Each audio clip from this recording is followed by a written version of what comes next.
the flags. If you man enough, come stand with us, take USA back. And every time we pull up, all you're gonna see is American flags. American flags. American flags. And every time we pull up, all you're gonna see is American. Hey everybody, welcome to the Raising Cain show. And I'm happy to have you guys on again. This is a new episode that we're doing here, and we're going to have a couple of different shows. But this one is focused on West Virginia issues and issues kind of surrounding West Virginia in that area.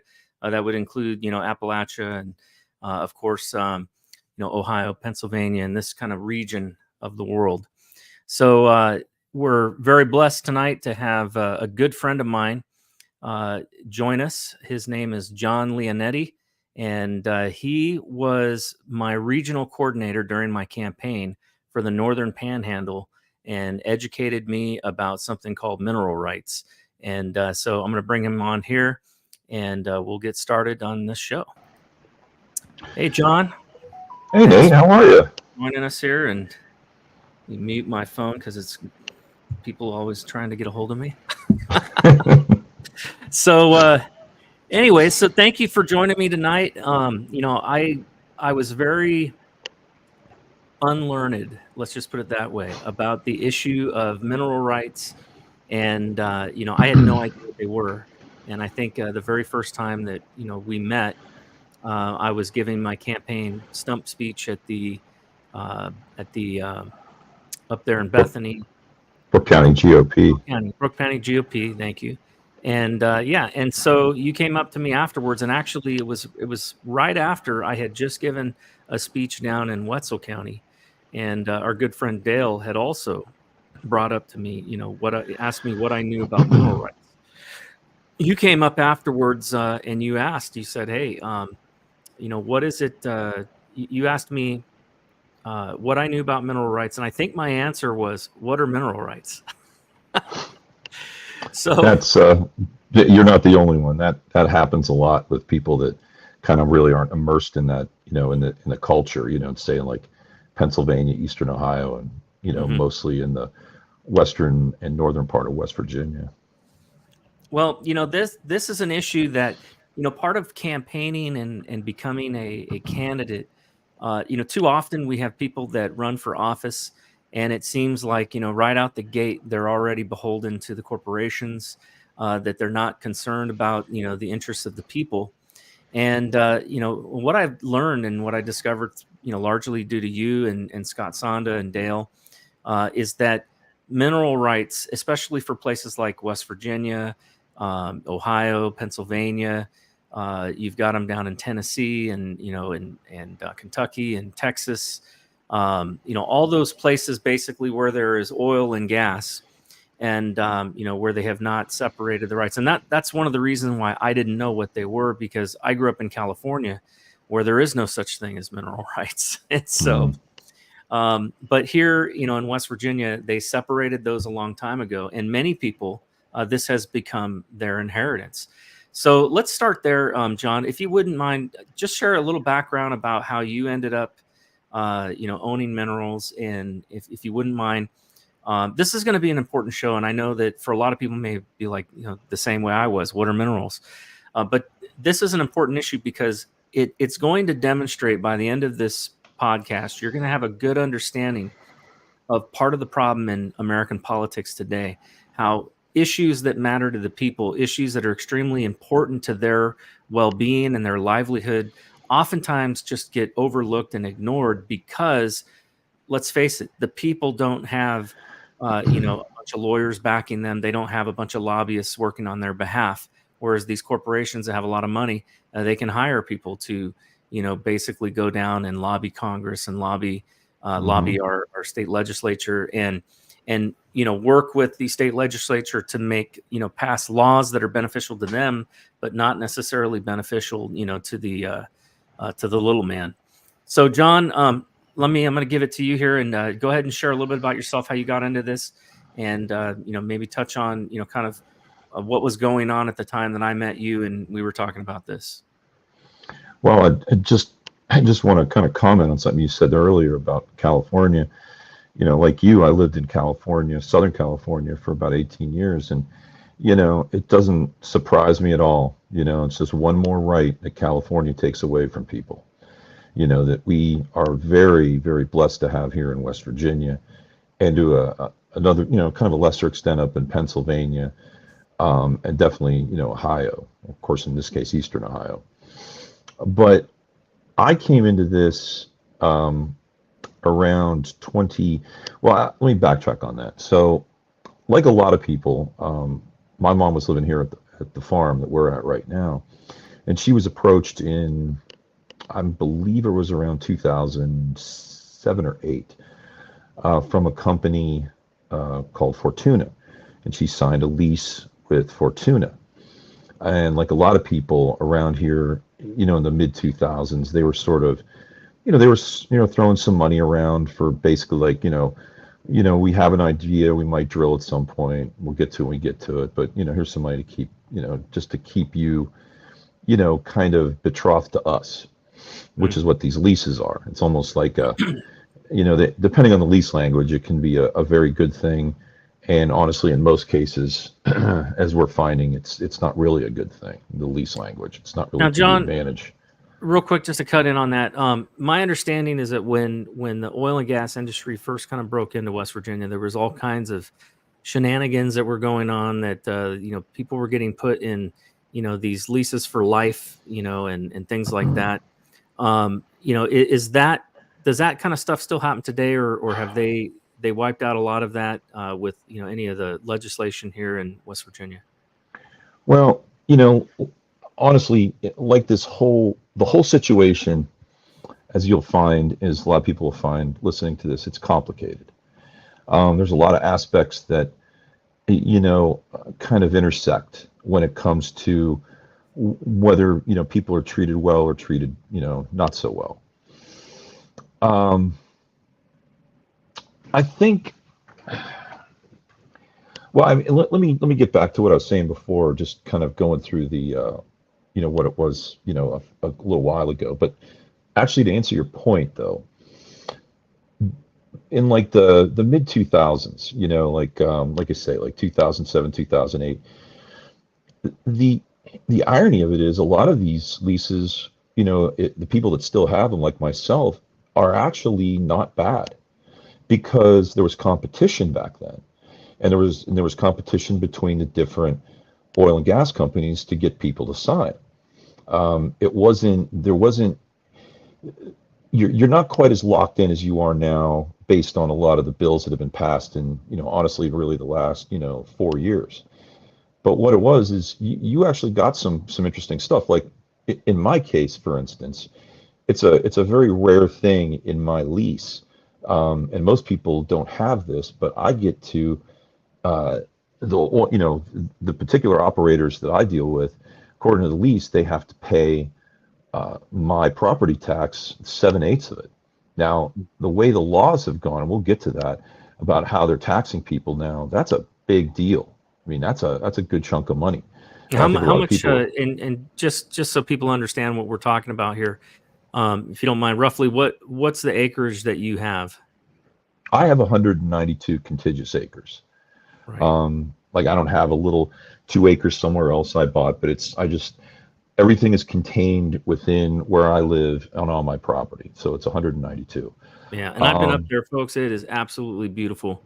John Thanks. has this. He's probably has the most beautiful farm in all of the Northern Panhandle. It is surrounded by these evergreens, and if you can imagine this beautiful little country house, in the middle of this field and wide open, surrounded by all of these evergreens. And now you're not an active farmer, right? You lease out your property for farmers to grow, I'm assuming, hay and other things, right?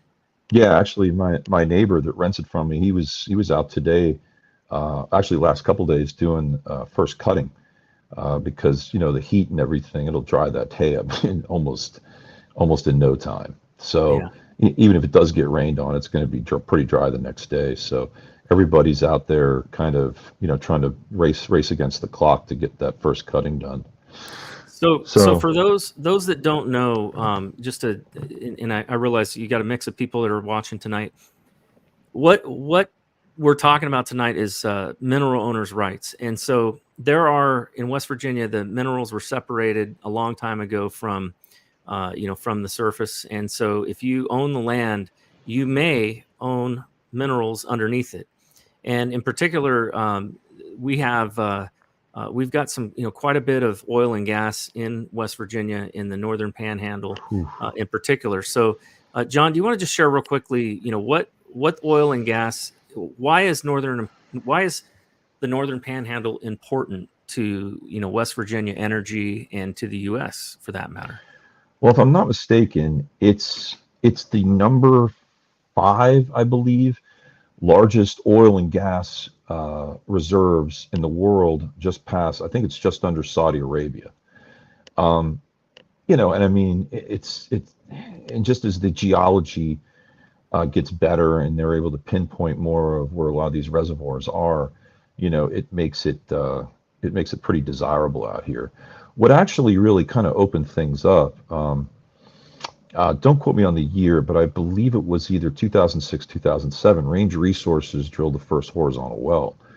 And what they did is they, in other words, because a lot of people don't quite understand why, for instance, one of their neighbors, which is maybe 500 yards away from where they're at, ends up getting drilled on and they don't.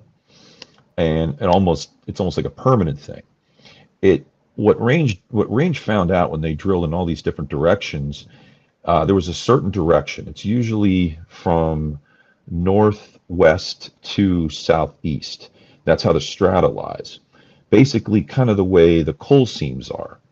And so once they realized that vertical wells just sort of punch through, the formations, and they only get a little bit here and there, they understood that with hydraulic fracturing, you can almost mimic what coal miners do and grab a seam.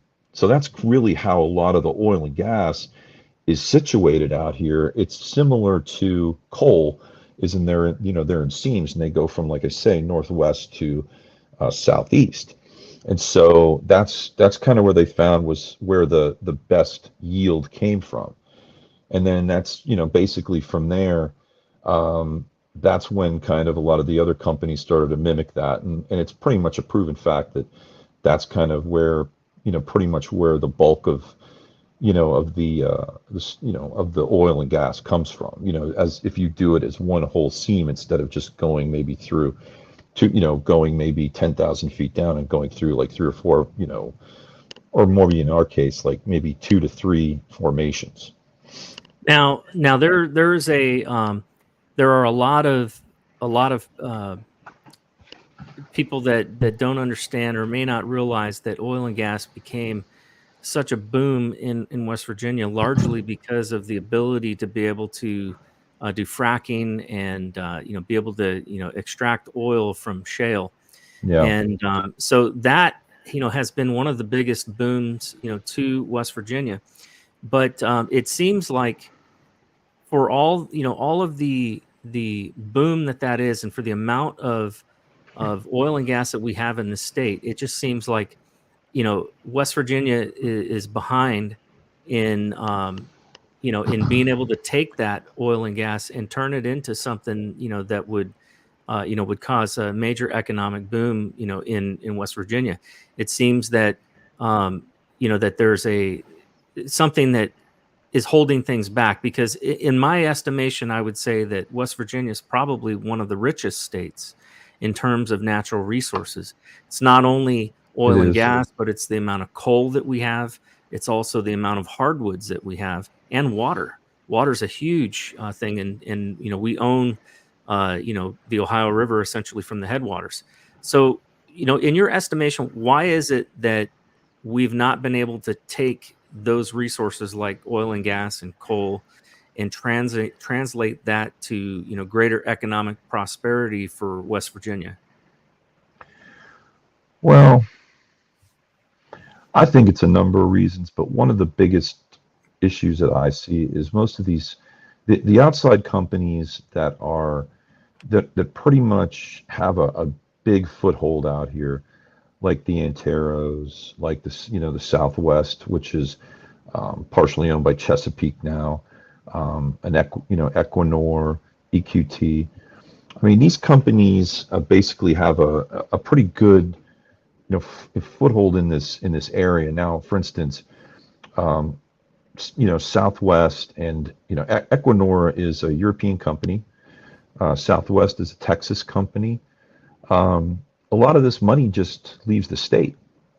I mean, it's taxed at the severance tax, and mineral owners, get what they get, and they spread it through the state. I mean, I certainly have, I've given up the college try, doing remodeling on my home and, making repairs on the farm. That's money in the community. That's spending, money on goods and services. That's spending money on, people. But unfortunately, I think a lot of the bulk of the money that gets made doesn't remain here. And and to me, that's a big problem. I mean, in Equinor's so case, that right there, by the way, that's why they call it a severance tax, because essentially what the state is doing is they are taxing the severing of these minerals from our correct, state. correct. Now, do you have to pay it? Let's just say if your oil, say, went to a refinery that was built here in West Virginia, would there be a severance tax? Like, is it tied to the state, or is it tied to just the leaving of the property? In at least, obviously our good friend Scott Sonda, he kind of explained this to me and has explained this to a lot of people, that the way the state looks at it is you're severing the minerals from the ground. So once they're gone, they're gone. Got it. Okay. So that's, whether it remains here or whether it goes somewhere else, that's essentially the state's way of making sure, they get theirs before, at least in some capacity. And right now, the severance tax in the state of West Virginia is 5%. Okay. So that's 5% on the oil, natural gas, Now, and NGLs. I realize it's going to be different with each person, but on an average, what would you say is a typical percentage? So the mineral owner owns the minerals, but obviously they can't get to them. So you got a company that comes in, they drill, they're going to get the lion's share of that oil. But what is and you mentioned NGLs, which for those that don't know are non-gas liquids, which are Correct. basically, anything from acetylene to ethane to Butane, and butane. almost like pure gasoline is another one that comes Okay. out, it gets, cycled out of it. Right. So, and those are priced differently and all of that. So what I'm curious about those, what is a typical split, if you will? What is it that is, I guess an average that somebody, who's an owner, gets out of that, with the rest of it going to, the operator? Well, typically, I'll put it this way: according to the state of West Virginia, your percentage, and what they call more or less from your decimal percentage, your percentage can't be any lower than 12.5%. Now it can almost go up to 18% depending on how much acreage it is, how much they need you, that kind of thing. I mean, there's a lot of factors involved. Like, somebody that has like a couple hundred acres, maybe, 300-400 acres, they might be able to, they'll be happy with the 12.5% because it's just going to be a lot more of it. The problem is a lot of people have fractionalized, minerals, right? Like, maybe great grandfather sold the farm and decided to keep the minerals, and then those were inherited by the children, and then the grandchildren and the great grandchildren, and so now you may have, several people that have have ownership in one of those sites. So yeah. Mm-hmm. So, and that kind of leads me to this next thing that I want to get into, which is about the forced pooling, and in particular, bill, Senate Bill 694, which passed a few years ago. So, but before we do, I want to give an opportunity, to hear from our sponsors. They help make sure that this show can be there. And so I'm going to cut to the sponsors, and then we'll be back in a couple of minutes. All right.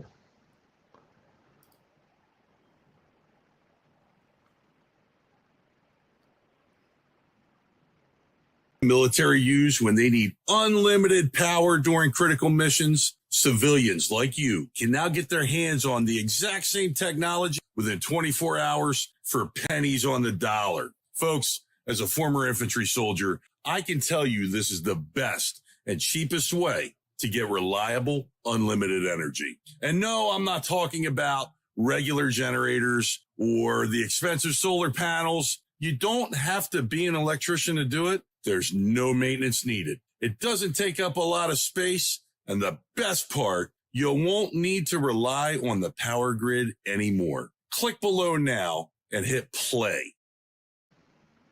All right. I'm going to go one more here, and then I'll save the third one for a little bit later in the show. Born in the coastal plains of South Texas, Smoking Gun Coffee is founded by combat veterans that know exactly what a cup of coffee needs to taste like. Run by father and son, each coffee bean is perfected, roasted at 500 degrees, and cooled with a Gulf Coast breeze. Smoking Gun Coffee hand makes and bags each ounce of coffee for maximum customer satisfaction. With every purchase, 10% goes back to organizations that help veterans and local communities. That's Texas made, one bag at a time. To find out more, go to www.smokingguncoffee.com.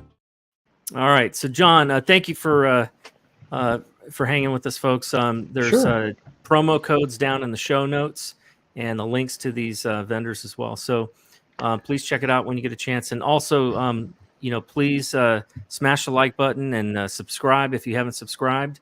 I'm going to be doing this podcast every Tuesday. It will be focused, like I said, on more of a local and regional issues, and then and that will be at 6 p.m. Eastern. And then on Thursday night at 9 p.m. Eastern will be, the national show, which will focus largely on national security issues and those things that I have expertise in. With 27 years in cybersecurity and national security. So that should be an interesting show as well. Anyhow, so John, before we went to break, we were talking about, I was mentioning about the Senate Bill 694. Share with us and with our audience why that bill came about in the first place, the good, the bad, and the ugly. All right. And let me just combine that with something you asked me earlier, and I'll just race through it really quick. So how I got involved in all this, once my mom signed the Fortuna lease, it wasn't long after that, maybe a few years after, that Chesapeake came in and bought the lease just before it was about to expire so we could renegotiate. Fortuna sold them the lease, and then Chesapeake took over, and then eventually in 2015, Chesapeake sold their shares to Southwest that were out here in this particular area. And at that point, they'd combined with Statoil, that owned about 27%. And then Statoil became Equinor, same company, just different name. And then at that point, my mom had passed away in early 2015, and my wife and I decided we wanted to take over the family farm. And it was pretty close after that, I don't know, it was probably 2017, mid-2017, that we got a notice that some of the wells that we were in were just producing maybe a couple $1,000s a month. It was great to get, but you did hear rumblings of people getting a lot more. They were doing more drilling, things like this. And so around late 2017, they basically shut the wells down that I was in. We were getting no money. So, but they weren't really forthcoming with a lot of information, but we definitely heard that there were going to be new wells being drilled underneath us. Great. One thing I did realize, I can't say I was very smart in this at the time. It was complicated. It really wasn't wasn't really a lot of fun to kind of educate yourself with this stuff. But I started to understand that it, became a, a necessity, way down the line. But I was smart enough to know that I wasn't smart enough to understand any of this, and I needed somebody that had a better grip on it. So that's when I went to a meeting that Bordas and Bordas had, or more likely, a subsidiary of theirs, which is Bordas and Bordas Mineral Management. And I went there, and I was pretty impressed with a lot of the things they said and how they, can help you basically, suss out if there's any problems, if there's any discrepancies. That was their job. So I was like, okay. So I signed up for them, and it wasn't long after that was when, I guess you could say the good money came from the wells. But I did hear, the guys that knew a lot more than I did, like like obviously Scott Sonda, which we both know, and also my other neighbor Brian Corwin. They said, look, this isn't going to last forever, in the sense that you have to stay vigilant. And I really didn't understand, kind of what they meant. But staying vigilant means that there's a lot of forces down in Charleston that aren't really for the people that own minerals in this state. They're more for the operators. But the money was flowing, so I really, I was pretty happy about that, until one day, getting to your point about Bill 694, I got a call one day from, this was in, what is this? It was in early 2022. And I had told Scott that, I said, look, at some point I started to get the vibe that there might be some things working against us. And he said, I monitor the legislature down in Charleston, and if I see anything, I'll let you know. And I said, hey, I'm here to help. You guys seem to be doing all the heavy lifting. So, I want to contribute somehow, some way. And so he said that there's this bill down there. It's called Bill 694, SB 694. It was introduced in the Senate. And he said, hey, it's time. All hands on deck. This is a bad bill, very bad bill for us, and very bad bill for all the mineral owners. And so once he got done explaining to me just some of the, 3 or 4 more horrifying things in this bill, I was like, okay, I'm in. I can see that this is just not something that you can just sit passively by and just hope that your legislatures and, just by default doing nothing, nothing's going to happen to you. That was about when I realized, especially at the end of, kind of when we went down there, I realized that you have to be more proactive than reactive. But at this point we were reactive. So I went down there with myself, Brian Corwin, Scott Sonda, and Scott Sonda's, his mineral consultant, Rachel Vass. Now, there was, 4 of us that were going down. And I thought, because of just how bad this bill was, there'd be a lot more mineral owners down there. Let me cut in real quick, John, because just for the sake of Sure. time. So the bottom line is that this bill was there, and you guys went down to go fight it. But I want to bring up a couple things, because there's about, I think, over 200,000 people that own minerals here in West Virginia. It's closer to 250,000 actually. Okay, and how many people total went down to go fight this bill? 4 people. 4 people. Us. See, this is the problem, folks. This is exactly what's going on. This is really where I wanted to go with this in this discussion. Citizen activism is something that we all need to take a part in, especially when we have something on the line. In this case, you got over 200,000 people. You said closer to 250,000 people that own minerals, and yet only 4 people showed up to even, bother to fight this bill. And then on top of that, I wonder how many people even knew about this bill. But here's this is really where the problem is in our state legislature, and it affects so many different areas, not just minerals. Our state legislature passes bills, and they have, in West Virginia in particular, unlike other places, or unlike the federal government, where you have a registry to know every single lobbyist, who they are and when they're meeting with the members of Congress. in our state, in West Virginia, and you guys need to check and find out if this is the case in your state, if you're not in West Virginia, but the lobbyists can meet with our members, our state legislature, and they don't have to register. Nobody knows who they are. There's no registry so that you know when they talk to who and who they talk to. And that is a problem because you have a lack of transparency, and that lack of transparency is what leads to corruption. It leads to bribery and, and other, other types of corruption. When I look at the mineral owners, a lot of these people are just, it's a couple of grandparents, or it's a mom and a pop. It's not any kind of, large organized group of people that are even aware half of the time of what's in these leases. That's been my experience as we've held some of these meetings and we've talked to people. But it seems that this Senate Bill 694, what was explained to me was that one of the things in it was they were going to allow for forced pooling, which means that if you have minerals and let's say that, there's a bunch of people that because I remember I mentioned fractionalized ownership earlier. So let's say that you've got one person in that who owns part of those minerals. Maybe they own 1%. That 1% could actually stop the production of, drilling.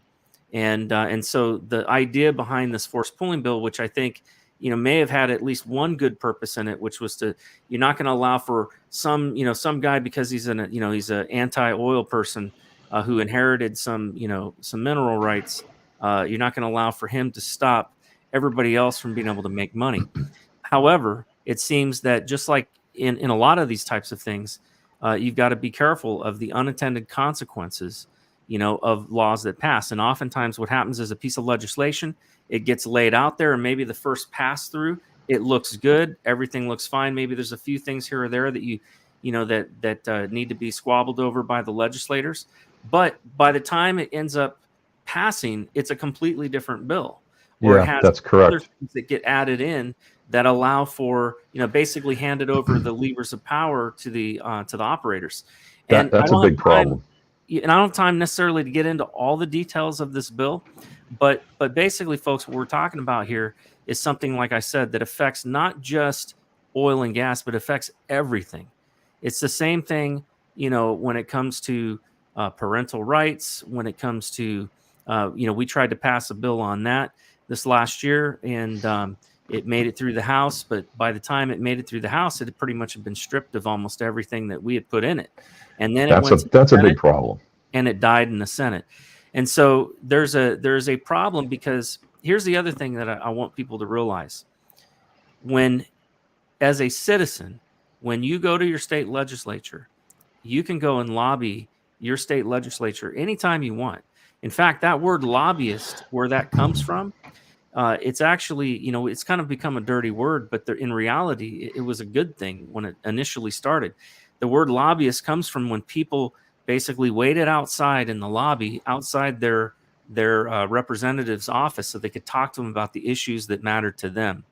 And like I said, this is an issue that matters to over 250,000 people in West Virginia. And it is definitely something that, impacts the lives of these people, because for many people, it's, when they retire, it's all they have to live on, or it may be something that they're passing to the next generation. And it's, in some cases, it's, supplemental to their income.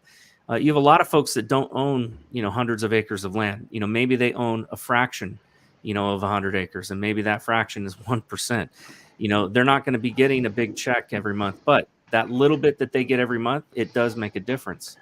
So there's a number of issues with bills like this. And I guess what I'm trying to say is that we have to do the due diligence as citizens to stay on top of what's happening in our state legislature.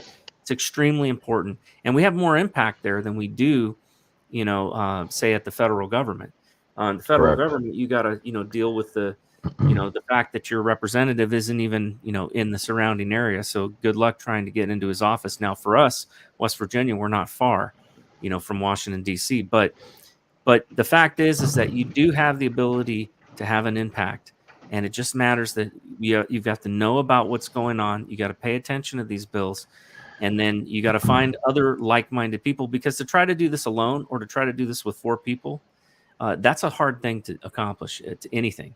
You really do need numbers. It's heavy. Now, I mean, we definitely need a lot more people to kind of pick up their end of the couch at this point. Absolutely.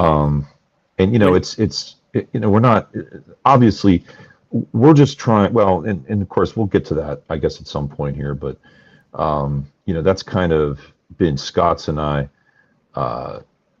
that's sort of our goal, is to, just spread the idea of education and trying to bring more knowledge to the situation.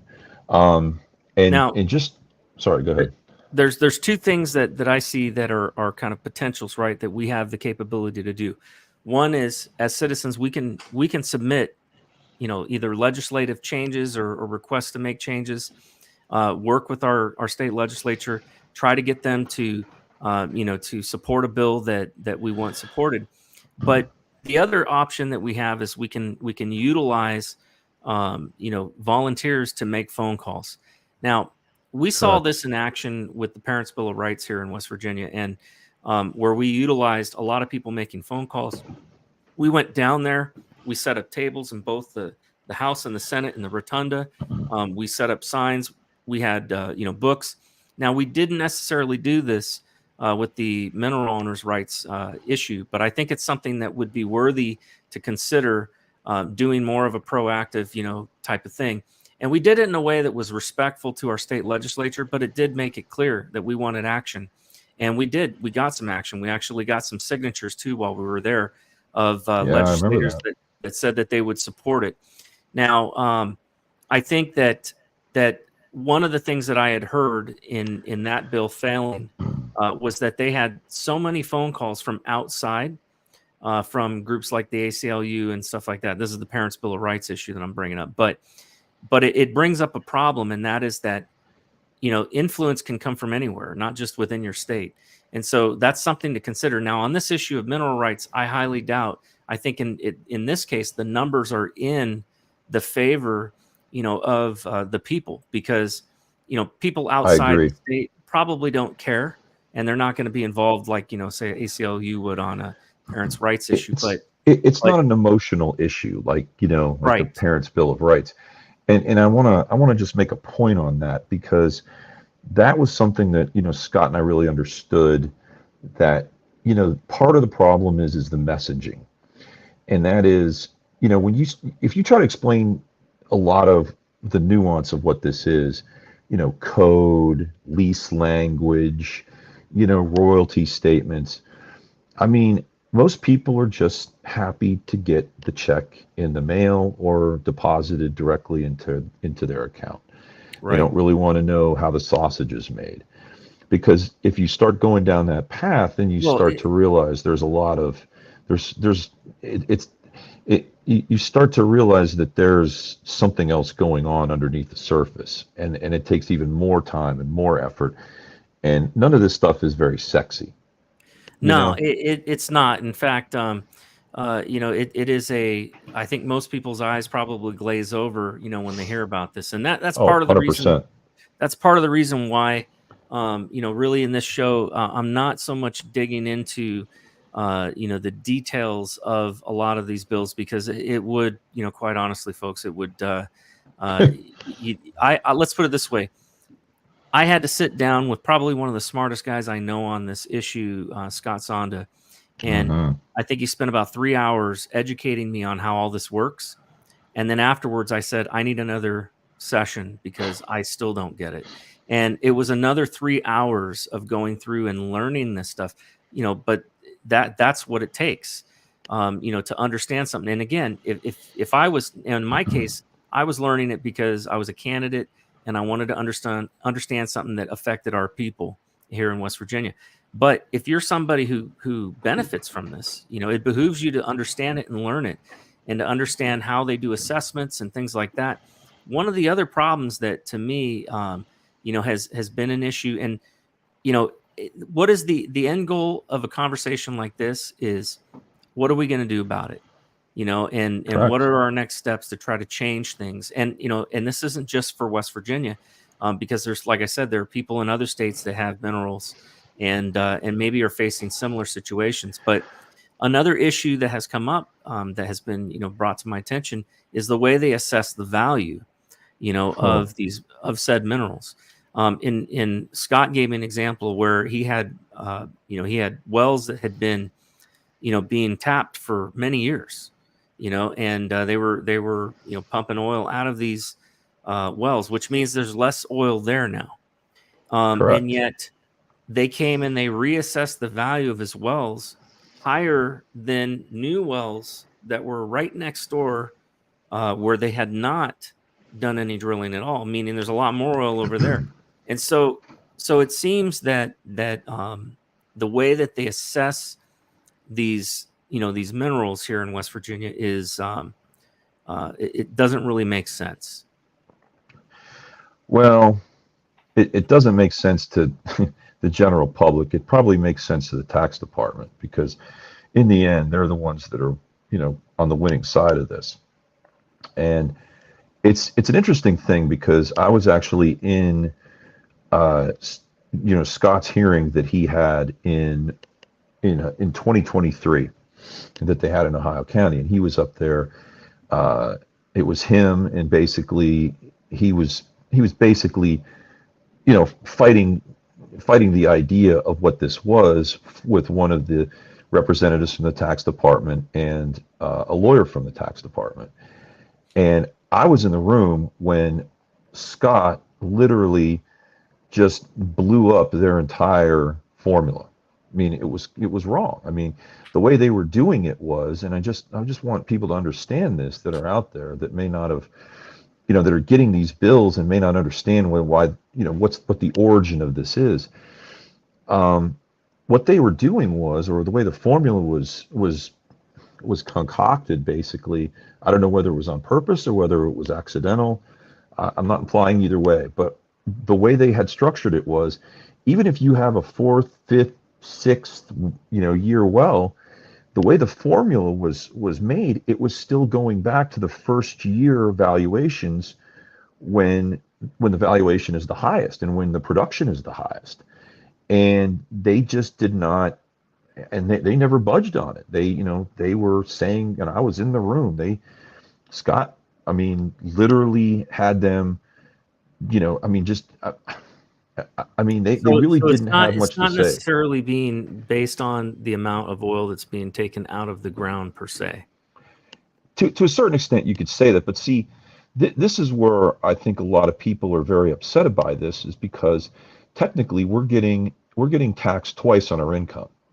It should be only one time. But this formula is an income-based formula and not a fair market value formula. If you go to the tax division's own, the section where they talk about oil and gas language, in their own words, they say it's based on an ad valorem tax, which essentially means fair market value, which what that truly means is, let's just say, for instance, you decide to put your minerals up for sale.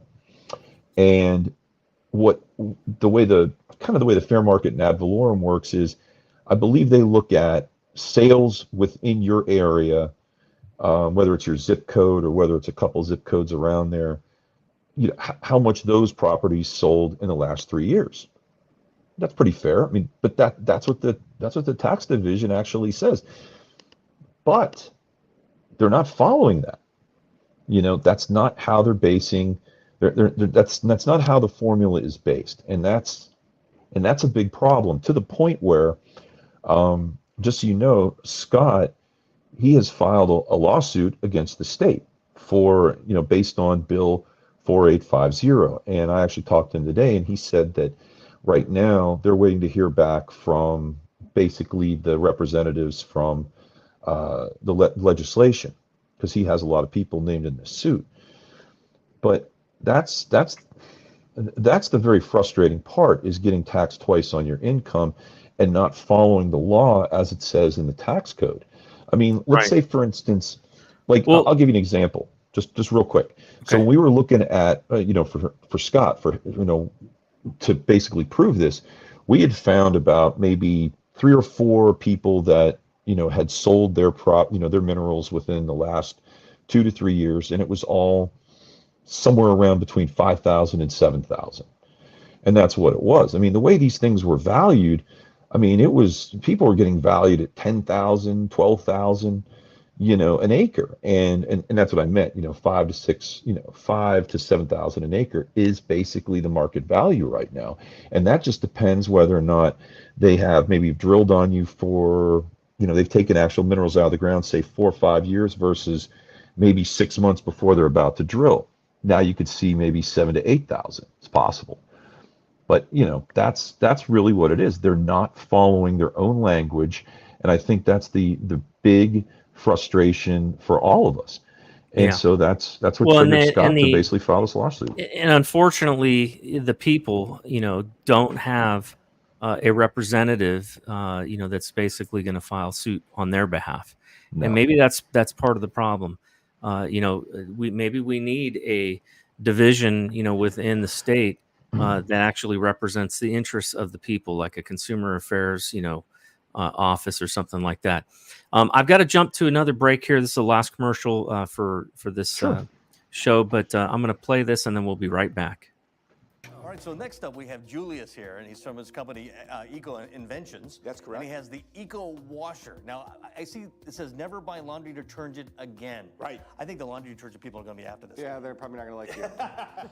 What can my Eco Washer Special Edition model do? Everything! We eliminate all the toxic poisons in your home. No more detergent, no more fabric softeners, no more hot water. Sound too good to be true? It's not. Where did this technology come from? This technology literally came from the hospital industry. There's a super expensive commercial Oculus ozone laundry system used in hospitals worldwide. How did we create the Eco Washer SE? We simply miniaturized it using the advent of microtechnology. These are like a solid state computer. No filters, no fillers, no ingredients, nothing. It runs the water through and transforms the water into an unlimited supply of nature's pure detergent and nature's pure cleaning supplies that will mop your floors, wash your carpet, take pesticide off of your fruits, veggies, fish, meats, and it'll make everything last much longer when you put it in the refrigerator. Hey, stop supporting these corporate chemical villains and step up and get your Eco Washer SE today. The new Eco Washer SE is a chemical-free laundry and cleaning solution. Imagine no more detergent, no more chemicals, saves you money, pays for itself, gives you a healthier life, and simplifies doing laundry. And now we're going to include 2 free Thunder Pure Safe Air Minis that purifies your home and sanitizes your surfaces like a thunderstorm in nature. Eliminates all odors. Plus, you're receiving $100 off by using code podcast on the new Eco Washer SE. Let me remind you, 2 free Thunder Pure Safe Air Minis plus $100 off during this podcast. Podcast is your coupon code at. All right, guys. So John, I want to make sure that we have some time here at the end of the show to answer some questions, and then if we don't get too many questions, we'll go back into some of these things. But I did have a question here from Mark Munson. He wanted to know what's the possibilities of drilling in the Eastern Panhandle. So we just want to talk about a little bit, larger scope of oil and gas and coal and all of that and energy policy here in West Virginia. I don't think there's too much hope in drilling in that area for quite a while, if ever, just because it's just based on the strata. Right. That's really what it comes down to. I mean, they've found that the Marcellus, which is kind of the first real layer that kind of that first blockbuster layer, and then you go down to the Utica, which is more of a drier gas, and then there's another one even underneath that I know they're starting to find some some almost pure oil. I'm trying to remember what that formation is, but it's underneath the Utica, and it's in the kind of more in the eastern part of Ohio. But I don't know how much of that's going to morph over our direction. But to answer your question succinctly, I don't think there's going to be much drilling in the east anytime soon. It might migrate a little bit east of Montegalia County, but I think most of the operators want to get where really the most where they've been getting most of it out already, because there's a long way to go. Because even if you drill a well, let's say you drill 3 wells, and they're all going on your property. Well, at some point down the line, whether it's 5 years from now, 10 years from now, chances are that the oil and gas companies are going to do what they call split wells, and then they're going to go in between what they've already drilled, because technically when they frack, they create that's what they call a pool, which is basically the path of where the drill bit is, anywhere, I believe, at least 250 feet on each side. So you have about 500 feet where the pool is, and then they'll then drill in between those, to get everything that they can. But like I say, it's based on formation, and I don't think the East Coast is going to see much drilling. Well, I've got a map here, just to show folks that may be wondering about that. Let me see if I can share this real quick. Let's see here. Anyway, thanks for your question, Mark. Appreciate that.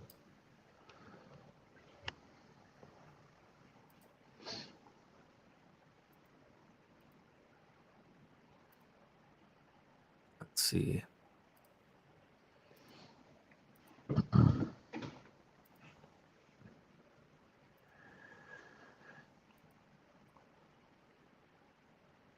All right.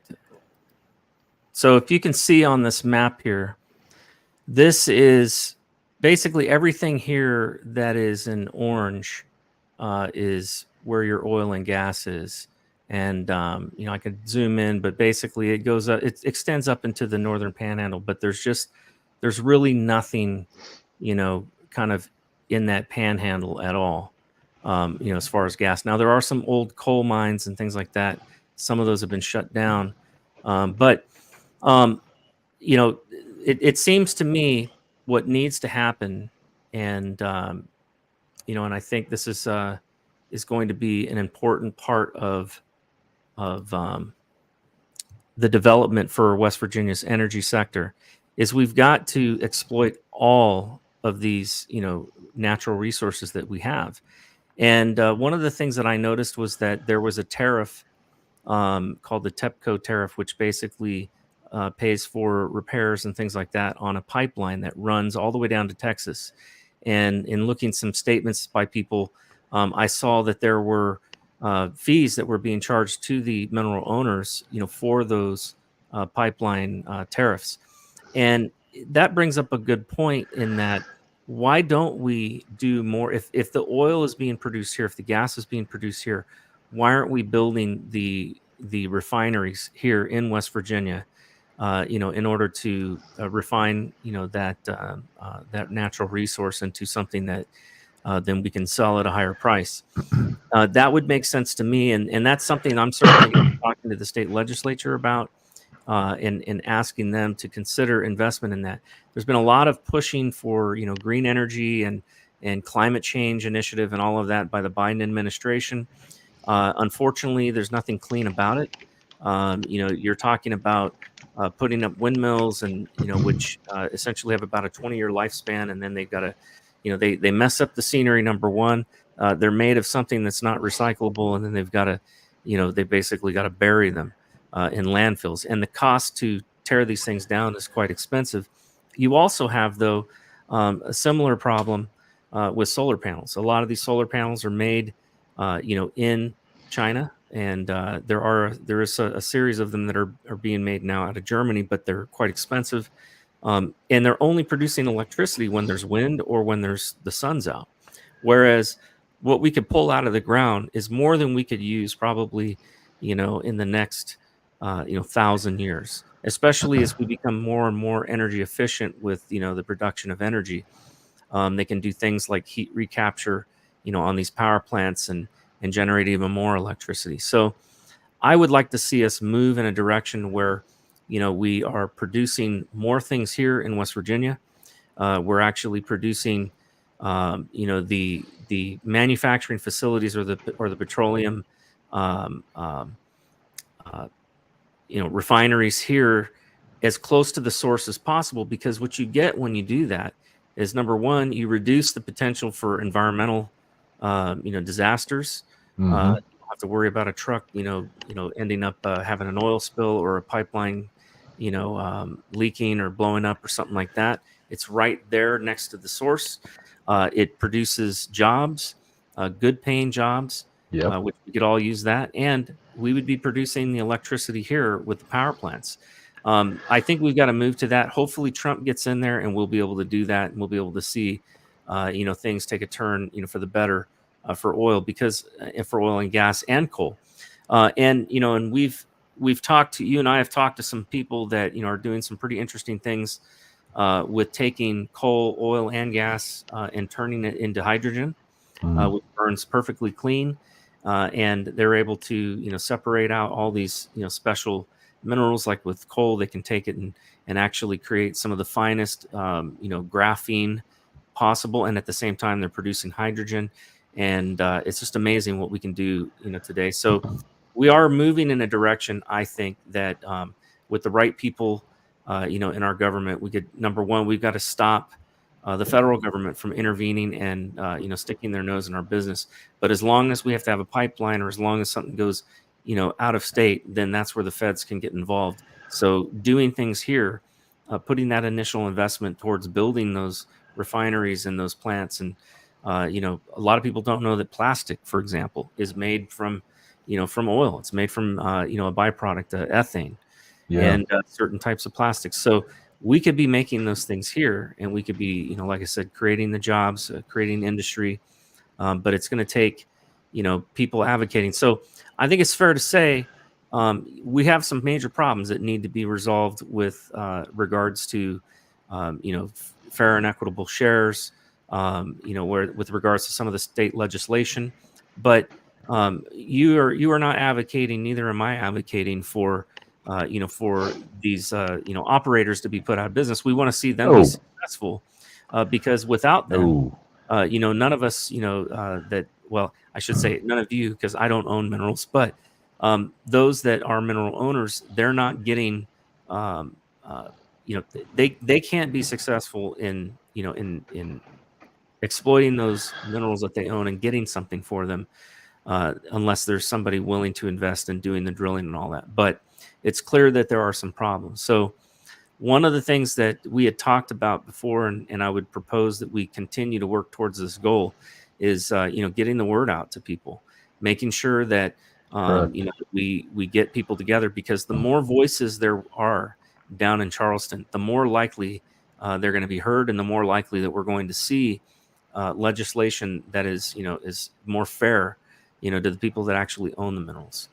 And that's something I want to work with you on. Yeah, and I just want to point something out to everybody here too. I remember when I first met you, Nate, and I don't know if you remember what I said to you, but I said the next politician, or the next of any of any sort, whether in office or running, would be the first politician to recognize that there's a real problem with how mineral owners are being looked at and being treated in this state. And I just want to say, I want to thank you for, what you did. I mean, you did something that, as far as I was concerned, and well, I mean, and Scott's been doing this for a long time. He's like, I don't remember anybody ever caring enough to at least want to learn about it, because that's part of it too. There's so much to understand. There's so many aspects of it that a lot of people just either listen to somebody else or can't be bothered. And look, I understand it's a lot of work to really understand this, but once you start getting a rudimentary understanding of this, then you can really start to see things and see patterns and see things in your own statements and see things as, start seeing trends, and you can start to. And you see them not just with that particular issue, but with a lot of these issues. Right. I want to end with this, and then we'll wrap it up here. But it is easy to talk about something, easy to gripe about it. I could have a show that does nothing, but argue about or basically point out all of the evil misdeeds of these corporations and companies and all of that. But that's not the goal, because if all we do is complain and we don't actually, have any kind of, you know, we don't actually have any kind of meaningful change, then what are we doing? We're just spinning our wheels. And we That's can correct. have meaningful change, but it's going to take educating people. It's going to take, people, taking the time. Like, we have 698 people watching the show right now, taking the time to learn about this issue and how it impacts people. And we've only barely scratched the surface, folks. That's correct. And I just want to oh, sorry. Sorry, but we have the goal of bettering our economy, bettering our lives, creating better jobs, creating cheap energy. Why are we paying? America, we have the ability to be energy independent. Why are we paying premium prices for electricity? And that's because we have an administration that has turned its back on the hydrocarbons, and I call them that. I don't like calling it fossil fuels, because that was a propaganda campaign. But I call it hydrocarbons, and which basically, we can burn them and we can do it cleanly. We absolutely need to work on, making sure that we can extract them safely. There's been a lot of talk about fracking and about the environmental hazards as it relates to it. We've talked about that some, and we'll have shows in the future that are going to get into that subject. But I want to always be fair-minded. Mark Munson is asking another question here. How can a person find out if they own the mineral rights? Would it be your deed? Yes. Yeah, you should probably, and the other thing that would probably be helpful too is to go down to your assessor's office. They'll be able to tell you almost post haste whether or not you have mineral rights or not. And frankly, if you do have minerals, you probably would get a separate tax bill. At least in the last 2 years, you should get something in the mail that would say that you have, this, how many acres of minerals, and you owe the state this much money. Usually they're not going to miss that. So the assessor's office would be the first place I would go to. We got another comment here from our friend Mike Turner over in Paden City. We need Mike. to make non-hazardous materials in West Virginia out of hazardous materials. The safety of shipping is so important. And that's a good point. We've got to be good stewards of what God's given us. And, and sometimes we've got, materials that are not safe, but they can be made, safe, or they can be made inert, or like in the case of, say, coal, coal has all these benefits to it, right? But, back in the olden days when they burned it just without any kind of, scrubbers or anything like that, it was putting sulfur dioxide and mercury and things like that into the air. But now they have processes of being able to separate those things. And, into essentially, like I said, create hydrogen, which burns clean, and graphene, which is used in the making of batteries.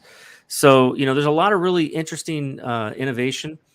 We need to be, looking forward, not backwards, and finding ways that we can capitalize on a desire to have better energy efficiency. And at the same time, utilizing what we have available to us. And there's no reason we can't do both of those things and do it safely. So, John, I want to thank you for being on. We could probably talk for 4 hours on this subject, but I'm sure people's eyes would glaze over at that point. I realize that, this is not a topic that a lot of people, probably are familiar with. But like I said, I've got 2 shows. One show is on Tuesdays at 6, and that show is specifically dedicated to issues here in West Virginia. And then on Thursday is really more of the national security show and more of a national audience. But I thank everyone that joined us and listened in. I guarantee you one thing: You may not always, find what we talk about interesting, but you will always learn something, and that's what I can guarantee you. And again, one of the things that we're going to do is there will be, make sure and follow me on social media. I'm on Facebook, Twitter or X, Truth Social, Gab, Getter, Telegram, and you guys can follow this story or this issue and others. And we have a website that will be going up soon, but it's going to be designed to mobilize people in our state and in surrounding states to fight on these issues. And We need that badly. to raise some Cain in West Virginia and raise some Cain in our country. So I want to thank everyone for for being on the show. I'm going to close this out in prayer. This is something that I want to always do, is first and foremost honor God. And it's kind of appropriate as I'm on this network, Patriots Prayer. And so with that, Heavenly Father, thank you so much, Lord, for all of the blessings that you've given our nation. I thank you, Lord, especially for just the boundless resources that we have here in West Virginia. Lord, I pray that you would help our leaders to be better about managing those resources and about the legislation and the laws that they pass, that they would do things in a way that benefit the people, as a whole, or that would benefit the owners of these minerals, Lord, and that you would, break away the corruption, Lord, that has so often, taken hold, Lord, in our country and especially in our state legislatures as well. Lord, we pray for your guidance and direction, that you would help us to be effective, you'd help us to actually get things done, and that you would mobilize people, Lord, to take action and not just, sit on their rear ends, Lord, but to actually get up and do something. And we thank you in Jesus' name. Amen. Amen. All right. With that, May I say one thing before you go? Absolutely. I just want to thank you for doing what you're doing. I mean, you ran an amazing campaign, and I think you showed everybody in the orbit of that campaign that you're an individual that wants to get things done, and you're a proactive individual instead of a reactive individual, and that's essentially the way I see the only way West Virginia goes forward, if we have citizens like yourself that are proactive, that want to bring these issues out in the open and head them off at the pass or do something about it, before it becomes, either untenable or, people lose interest in it. And I do appreciate that, because there's not many people that would have me or have anyone on talking about, what mineral owners, their issues. But one thing I will say is that, a lot of mineral owners in this area have really put a lot of money into the economy. And of course, there's a lot more to talk about, about how there's been a lot less being put in the economy. There's definitely a lot of factors involved, but that's a big thing, because, most mineral owners I know, they fix their places up, they buy new tractors, they put up pole barns. They do a lot of things that they've been was on their wish list for a long time, but they didn't have the money for it. And in the last 10 years, this area has really, improved quite a bit, in standing and just overall. But again, I just want to thank you for, for doing this. And I know this is going to be a successful podcast, in the future. And I do really appreciate what you're doing. Well, this is, we're gonna get better at this every time that we do it, and the main point and purpose of it is to stoke interest in a lot of these issues. Everybody should stay tuned. We've got I've got a 501c4 that I am forming, and the reason we're choosing a 501c4 is because we can also do political things and influence politics. But we're going to be focused on partially on the issues that we see going on in the country, and doing what we can to actually make a difference. Not just, we're not just going to be looking to raise money, but we want to actually motivate people, engage with people, get them down there to Charleston, get them to show up, get them to make phone calls, get them to engage on a lot of these different topics when it comes to our state legislature. It's time we take back our country and we start, making a difference in a way that's practical. So, it's not hard for me to care about these issues, because I've met so many wonderful people all over the state as I traveled around, during my campaign. Many of you have, become, very close, and, I consider you friends. And so I'm excited about where we're going with this. We're also going to be getting I'm taking my campaign website, and we are going to retool it. So it's going to be, geared towards the show. We're still going to talk about the issues and have the issues up there. But I want people to feel free to reach out to me if there is a story, if there is an issue that you would like us to talk about, that you would like a podcast done on, and you're willing to come on and do an interview. Feel free to reach out, to the show, and you can do that right now by going to @NateCain for WV on pretty much any social media, and then just tag me on there if I'm not following you. And if you can't send a direct message, just tag me and let me know what you would like to see in the show, and if we can make it happen, we'll make it happen. But thank you everyone for coming on, and God bless, and have a great evening. You too. Thank you, Nate, very much, and thanks for everybody that was listening. Appreciate it. My people of this country, and we're under attack. They banning us, they cancel us for speaking the facts. If you man enough, come stand with us, take USA back. And every time we pull up, all you're gonna see is a man.